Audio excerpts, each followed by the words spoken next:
গত 28 এপ্রিল কুমিল্লা বিশ্ববিদ্যালয় ক্যাম্পাসে শিক্ষকদের বিভিন্ন দাবি দেওয়া নিয়ে শিক্ষক এবং প্রশাসনের মধ্যে একটি বাকবিতণ্ডা তৈরি হয় এবং ক্যাম্পাসে একটি উত্তপ্ত অবস্থার সৃষ্টি হয়। এরই জের ধরে গত 30 এপ্রিল 93তম জরুরি সিন্ডিকেট সভা ডেকে কুমিল্লা বিশ্ববিদ্যালয় অনির্দিষ্টকালের জন্য বন্ধ ঘোষণা করা হয় এবং কারণ হিসেবে বলা হয় কুমিল্লা বিশ্ববিদ্যালয়ের যে হলগুলো রয়েছে সেখানে অর্থ এবং অস্ত্র আনা হচ্ছে। এই দাবিটি আমি মনে করি সম্পূর্ণ কাল্পনিক এবং অলৌকিক একটি দাবি। কারণ আপনারা জানেন কুমিল্লা বিশ্ববিদ্যালয়ের হলগুলোতে সিসিটিভি ক্যামেরা রয়েছে। যদি এরকম কোনো ঘটনা ঘটিয়ে থাকতো প্রশাসন চাইলেই প্রমাণ নিয়ে আসতে পারতো, অর্থাৎ ফুটেজ নিয়ে আসতে পারতো, ফুটেজ নিয়ে আসে এই বিষয়টি নিয়ে কথা বলা যেত, কিন্তু প্রশাসন সে কাজটি না করে তারা কোনো প্রমাণ ছাড়া এটি সম্পূর্ণ হঠকারী সিদ্ধান্তে তারা চলে যায় এবং কুমিল্লা বিশ্ববিদ্যালয়কে অনির্দিষ্টকালের জন্য বন্ধ ঘোষণা করে। আসলে এটি কি কোনো সমাধান হতে পারে? উত্তর হচ্ছে নিশ্চয়ই না। এই সমস্যার সমাধান এইভাবে হবে না, বন্ধ করে হবে না। এই সমস্যার সমাধান আসতে হলে আলোচনায় বসতে হবে। তাদের নিজেদের মধ্যকার যে দ্বন্দ্ব, এই দ্বন্দ্ব তাদের নিজেদেরকে নিরসন করতে হবে। তাদের দ্বন্দ্বের মধ্যে কেন ছাত্ররা আসবে? নিশ্চয় ছাত্ররা এই দ্বন্দ্বের মধ্যে কোনোভাবেই আসার কথা না। আপনাদের নিশ্চয় মনে আছে 2020 সালের সেই ভয়াল অবস্থার কথা, যখন করোনার কারণে বিশ্ববিদ্যালয় বন্ধ ছিল, যার কারণে প্রতিটা ডিপার্টমেন্ট স্বাভাবিক অবস্থার চেয়ে 1 বছরের বেশি সময় পিছিয়ে আছে।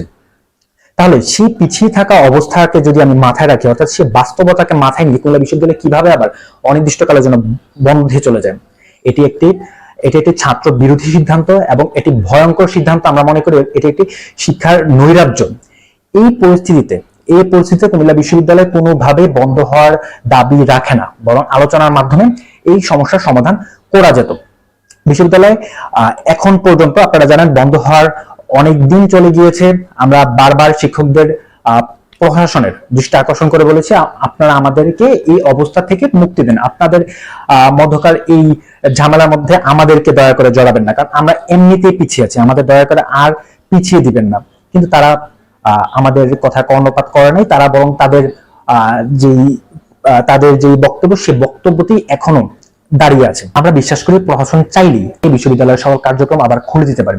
কারণ সম্প্রতি আমরা দেখেছি প্রশাসন প্রথমে সিদ্ধান্ত দিয়েছিল কুমিল্লা বিশ্ববিদ্যালয়ে যে হলগুলো রয়েছে সেগুলো বন্ধ করে দিবে এবং 4টার মধ্যে শিক্ষার্থীদেরকে বের হয়ে যেতে হবে। পরবর্তীতে শিক্ষার্থীদের কথা বিবেচনা করে এবং শিক্ষার্থীদের দাবির প্রেক্ষিতে প্রশাসন সেই সিদ্ধান্ত থেকে বেরিয়ে আসে। আমরা বিশ্বাস করি আমরা অনেকদিন যাবৎ তাদের এই সিদ্ধান্তের বিরুদ্ধে কথা বলে আসছি। আমাদের বিশ্বাস প্রশাসন চাইলে তাদের যে বর্তমান সিদ্ধান্ত অনির্দিষ্টকালের বন্ধের যে কথা, এই সিদ্ধান্ত থেকে তারা পিছিয়ে আসতে পারে।